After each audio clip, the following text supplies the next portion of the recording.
आज अपन चर्चा करेंगे म्यूटेशन के बारे में। म्यूटेशन का मतलब होता है उत्परिवर्तन।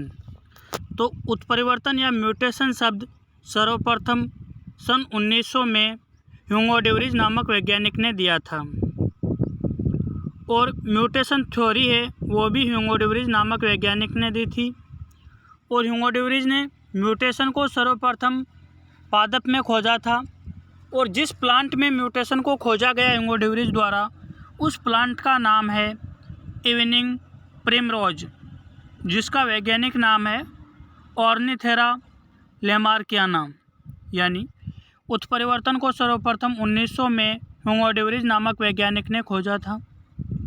उत्परिवर्तन का सिद्धांत भी ह्यूगो ड्यूरिच नामक वैज्ञानिक ने दिया था, और ह्यूगो ड्यूरिच ने उत्परिवर्तन को जिस पादप में खोजा, उस पादप का नाम है आपके इवनिंग प्रिमरोज, जिसका वैज्ञानिक नाम है आपके ऑर्निथेरा लैमार्कियाना।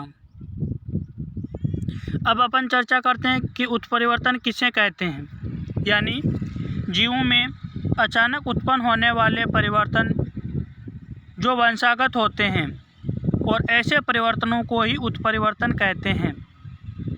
जो परिवर्तन वंशागत नहीं होंगे उनको अपन उत्परिवर्तन नहीं कह सकते। यानी किसी भी जीव में अचानक उत्पन्न होने वाला ऐसा परिवर्तन जो वंशागत हो, उसे उत्परिवर्तन कहते हैं। अगर अपन उत्परिवर्तन की आवृत्ति की बात करें तो उत्परिवर्तन की आवृत्ति होती है 1 × 10⁻⁵ से 10⁻⁻6 होती है। यानी उत्परिवर्तन की आवृत्ति 10⁻⁻6 से 10⁻⁻5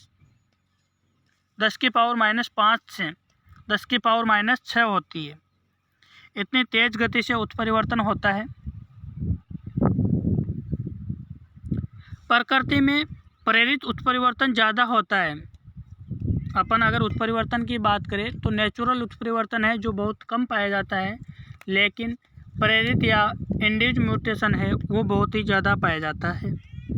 कई कोशिकाओं में उत्पन्न उत्परिवर्तन वंशागत नहीं होता है। जो भी सोमेटिक सेल्स होती है उनमें जो म्यूटेशन होता है वो म्यूटेशन वंशागत नहीं होता है, यानी एक पीढ़ी से दूसरी पीढ़ी में नहीं जाता है। लेकिन जनन कोशिकाओं में जो भी परिवर्तन होते हैं वो परिवर्तन वंशागत होता है, और इस वंशागत होने वाले परिवर्तन को ही उत्परिवर्तन कहते हैं।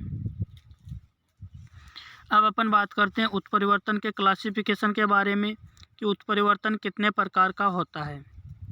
सबसे पहले अपन बात करेंगे पॉइंट म्यूटेशन के बारे में, बिंदु उत्परिवर्तन के बारे में। यानी किसी भी डीएनए के एक न्यूक्लियोटाइड के छोटे से भाग में परिवर्तन को बिंदु उत्परिवर्तन कहते हैं। यहाँ पे डीएनए के बारे में चर्चा क्यों कर रहे हैं अपन, क्योंकि डीएनए में क्या होती है, आनुवंशिक सूचनाएं होती है, और डीएनए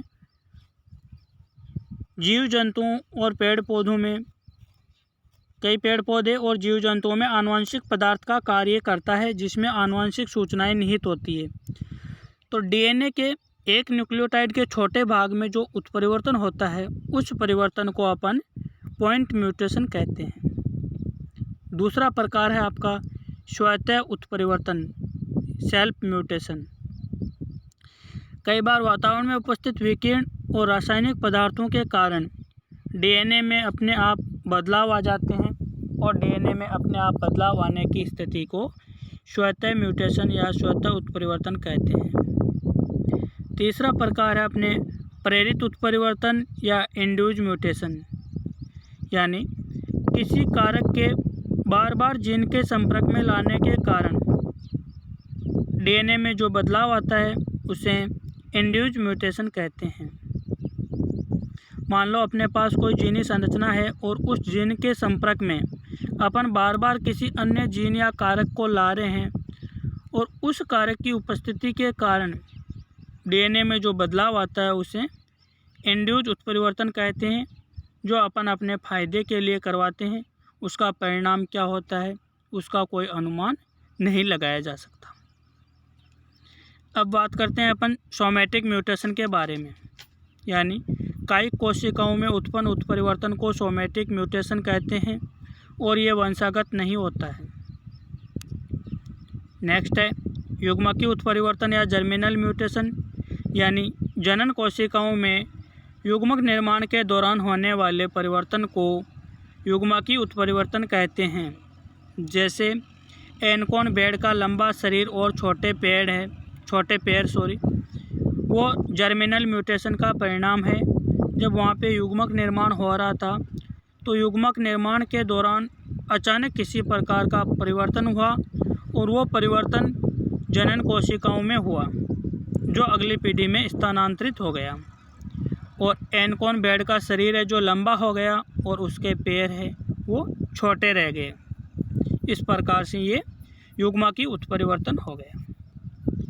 नेक्स्ट उत्परिवर्तन की बात करते हैं अपन, वो है संरचनात्मक उत्परिवर्तन, यानी जीन के न्यूक्लियोटाइड का क्रम बदलने के कारण जो परिवर्तन होता है उस परिवर्तन को संरचनात्मक उत्परिवर्तन कहते हैं। इसमें डीएनए में पाए जाने वाले न्यूक्लियोटाइड्स का क्रम है वो बदल जाता है। एडेनिन के स्थान पर थाइमिन आ जाएगा, थाइमिन के स्थान पर गुआनिन आ जाएगा, साइटोसिल आ जाएगा, कोई भी अन्य कारक आ जाता है। इसमें नाइट्रोजनिक क्षार है उनका क्रम बदल जाता है। तो इस प्रकार उत्परिवर्तन है जो आपके मुख्य रूप से 6 प्रकार का होता है।